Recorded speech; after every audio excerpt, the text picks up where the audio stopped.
Hi, my name's Kate Lathrop. I'm the program director for the San Antonio Breast Cancer Symposium, and I'm here with my colleague. Hi there, Sara Hurvitz from the University of Washington, Fred Hutchinson Cancer Center. And we're here to talk about Sara's presentation this morning during General Session 1. It was the HER2CLIMB-02 study. So Sara, just tell us a little bit about the study, how it was designed and why you guys did it. Absolutely. So Tucatinib is a HER2 selective tyrosine kinase inhibitor that's available for patients with advanced HER2 positive breast cancer. We had preclinical and phase 1 data showing that you could combine Tucatinib with TDM1 and have some nice tumor responses and a manageable safety profile. So this study was designed as a randomized placebo-controlled phase 3 clinical trial to look at whether adding Tucatinib to TDM1 improved outcomes. The primary endpoint of the study was progression-free survival, and then a secondary endpoint was overall survival. The analysis of OS would be triggered if the primary analysis of PFS was positive.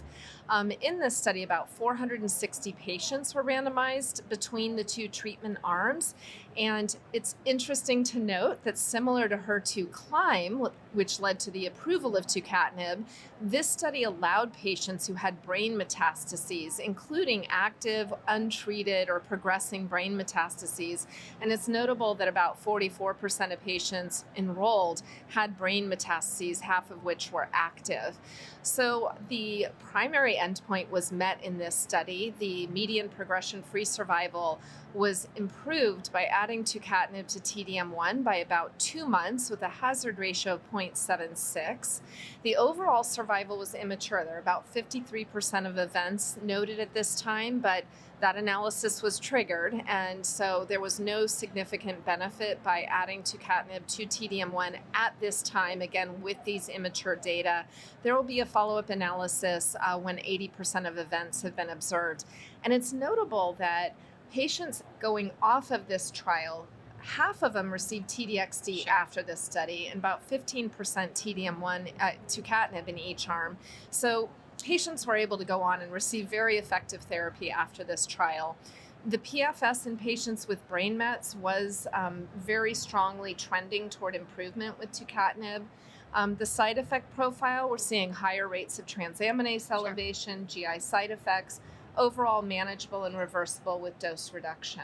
No, we applaud you guys for doing the work in HER2 positive CNS disease, because it really can be, unfortunately, the life-limiting event for some of our patients. And it's really important that we're actively seeking out these patients and putting them onto trial.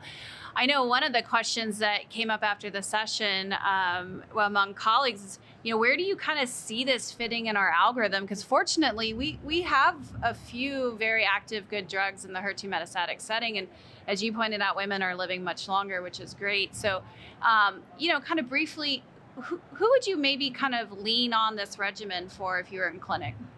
Yeah, it's a great question, and clearly these data do validate that Tucatinib is effective for HER2 positive disease when added to other therapy, but this regimen is not yet FDA approved. If it is approved, we're going to have to contend with deciding when to use TDM1 Tucatinib, when to use Tucatinib, Traz, and capecitabine, and when to use TDXD. In my opinion, TDXD remains the standard of care second-line therapy, given its improvement in survival and PFS.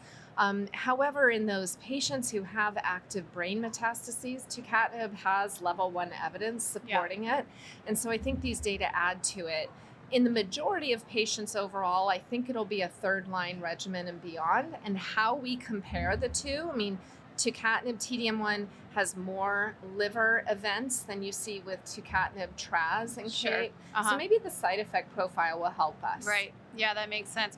Well, thanks for stopping by our booth and talking about your study. Congratulations on your oral presentation, and I hope you enjoy the rest of SABCS. Thanks so much. Hi, everybody.